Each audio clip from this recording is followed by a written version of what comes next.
Yes lads, and welcome back to another match preview, and this time it's Porto versus Arsenal. Let's go straight into this. Now, as per usual, let's discuss both teams' form going into this, and let's start with Porto, the home side, and they have won 3 out of the last 5, and they've drawn 1 and lost 1. I'm not going to bother pronouncing teams they've played because I'll probably butcher them. And whereas Arsenal have won 5 out of the last 5, and the 5 wins being Crystal Palace at home 5-0, Nottingham Forest away 2-1, Liverpool at home 3-1, away to West Ham 6-0, and the most recent one, Burnley away 5-0. And Arsenal have been scoring goals for fun of recent, and we've scored 21 goals in 5 matches, and that is pretty good. And it goes back to the question of that, do we really need a striker? In my opinion, I think we do, but I don't mind not having a striker currently because like I've just said, we've been scoring a lot of goals of recent, and it was pretty hard to sign a striker in January, as it's very hard to get deals done in January, and as a lot of players don't want to leave during mid-season and they want to wait till the end of the season to go. I think Arsenal will get a striker in the summer. Whoever that will be, I'm really excited for it. But yeah, we've been scoring goals for fun, and I'm very confident going into this game against Porto. But again, we need to be quite cautious going into this game because we don't know what to expect from Porto. I don't think we've ever played them before, and yeah, going to Portugal, not going to be an easy task, but if we can get the job done in Portugal, then I'm very confident we can make it work going into the second leg and go through in the latest rounds of the Champions League. And that being said, let's go straight into talking about my danger man for this game, and it is going to be a Porto player this time, and it is Avilson, if I'm pronouncing that right. 9 goals, 2 assists in 17 matches, and yeah, I cannot sit here and tell you much about him. I just know he's been one of Porto's best players, regardless if he starts or not. I don't know if he's injured, but he is the one to watch out for. With that being said as well, let's go straight to my predicted 11 for this game. So here is the predicted 11 for the game against Porto, and starting off in goal, David Raya. Very straightforward. He's going to be our keeper till the end of the season, and I do expect Arsenal to sign him in the summer permanently. And yep, very straightforward. Then moving on to Ben White, again, he's been very solid at the back, as well as Gabriel and Saliba, but there's no point talking about them two. They're going to be our partnership centre-back for the rest of the season, unless they get an injury. And then Kiwior, again, he's been very good at left-back, and he's starting to be familiar with the role there. And yeah, he's been very solid.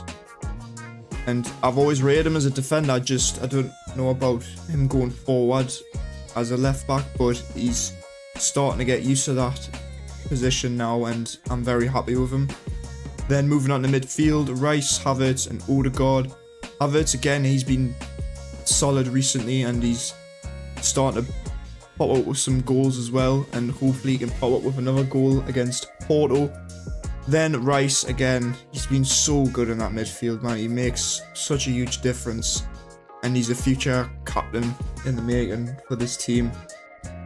And Odegaard, there's no point talking about him because he's the captain, and he always shows by example why he's the captain for a reason.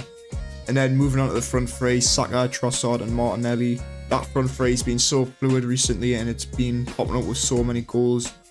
I mean, Martinelli, even though he hasn't been popping up with a lot of goals, he has popped up one here and there, but I do think he will pop up with a lot more to come. But again, I've got no problems with him. He's so good on that left hand side, and his pace causes so many problems with forward defenders. Then Trossard, again, he's been the one that's been popping up with goals of recent, and I've got no problem with him as a centre forward for this Arsenal team. And to be fair, him and Havertz can swap and interchange with each other, because I know Havertz can go up top and then Trossard can go into that midfield. So there's going to be a lot of interchanging between the players. Then Saka, I mean, he starts every game, and what Arteta's doing with him recently, he's been subbing him off early in some games, and that's what I'm liking, because he needs rest from time to time, because he's still a young lad and he needs it, and especially with the injuries we've got, we need to give certain key players a rest. But yeah, Saka, star boy, and just starts every game, and he's been so good. And let me know down in the comments, do you think he's world class? Because a lot of that stuff has been going around, like, is he world class, is he not? And if Foden's world class, then simply put it, then I think Saka is world class. I think he's in that bracket. But yeah, let us know in the comments down below, do you think Saka's world class or not? It would be interesting to know what do you think about that. But yeah, that is going to be the predicted 11 for the game. I don't expect any changes unless there's any injury concerns. And as well, I'm going to say we'll win this game 2-1. I think it will be a tight game, but I think we will get the job done in Portugal, and hopefully we can take that win and take them to the Emirates. And yeah, I think we'll be more than I'll be more than confident that we'll win this game at the Emirates if we do get the job done in Portugal. So yeah, I do expect we're to go to the next round, but I don't expect it to be that easy against Porto. But yeah, 2-1 is my prediction for the game. And let's move on to the end of the video. So there you have it, that is going to be the end of the video. Hopefully you guys enjoyed it. Please leave a like on the video if you have enjoyed it, and subscribe if you are new, and leave a comment down below, what do you think the score is going to be tomorrow night, and what do you think of my Predicted 11 down in the comments. It'll be interesting to know what do you think. But yeah, that's it from me. Hopefully you guys enjoyed it, and I'll see you in the next one. See you later.